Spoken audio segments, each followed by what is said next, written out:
Be ready. Start. There cannot be any dispute to the fact that it is a case of circumstantial evidence, as there was no eyewitness to the occurrence. It is a settled principle of law that an accused can be punished if he is found guilty, even in cases of circumstantial evidence, provided the prosecution is able to prove beyond reasonable doubt complete chain of events and circumstances which definitely points towards the involvement and guilt of the suspect or accused, as the case may be. The accused will not be entitled to acquittal merely because there is no eyewitness in the case. It is also equally true that an accused can be convicted on the basis of circumstantial evidence subject to satisfaction of the accepted principles in that regard.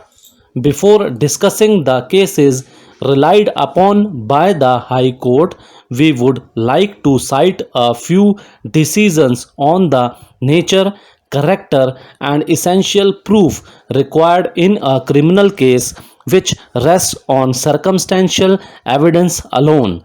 This case has been uniformly followed and applied by this court in a large number of later decisions up to date.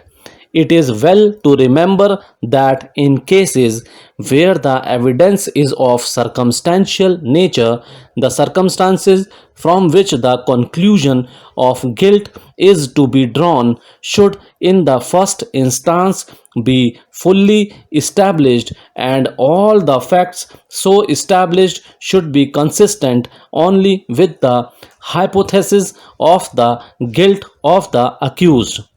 Again, the circumstances should be of a conclusive nature and tendency, and they should be such as to exclude every hypothesis but the one proposed to be proved. In other words, there must be a chain of evidence so far complete as not to leave any reasonable ground for a conclusion consistent with the innocence of the accused, and it must be such as to show that within all human probability the act must have been done by the accused.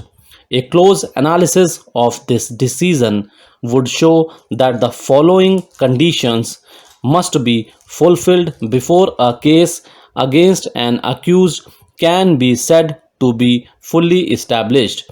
It may be noted here that this court indicated that the circumstances concerned must or should and not may be established.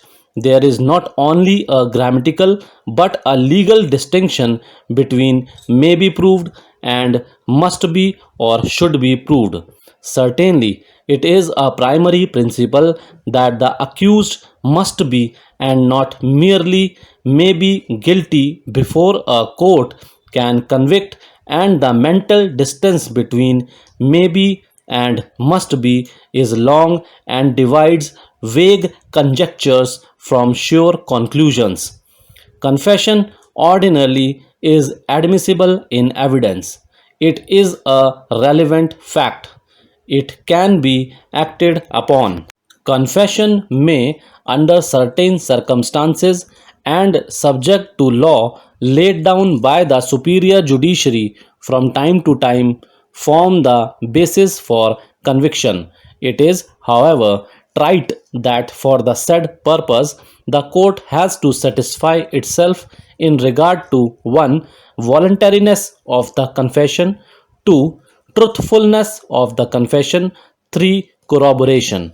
A detailed confession which would otherwise be within the special knowledge of the accused may itself be not sufficient to raise a presumption that confession is a truthful one. Main features of a confession are required to be verified. If it is not done, no conviction can be based only on the sole basis thereof. There is no absolute rule that an extrajudicial confession can never be the basis of a conviction, although ordinarily an extrajudicial confession should be corroborated by some other material. In the present case, the extrajudicial confession has been referred to in the judgments of the learned magistrate and the special judge, and it has been corroborated by the other material on record. We are satisfied that the confession was voluntary and was not the result of inducement, threat, or promise as contemplated by Section 24 of the Evidence Act 1872. It appears, therefore, that the appellant has retracted his confession. When an extrajudicial confession is retracted by an accused, there is no inflexible rule that the court must invariably accept the retraction. But at the same time, it is unsafe for the court to rely on the retracted confession unless the court, on a consideration of the entire evidence, comes to a definite conclusion that the retracted confession is true. Extrajudicial confession must be established to be true and made voluntarily and in a fit state of mind. The words of the witnesses must be clear, unambiguous, and should clearly convey that the accused is the perpetrator of the crime. The extrajudicial confession can be accepted and can be the basis of conviction if it passes the test of credibility.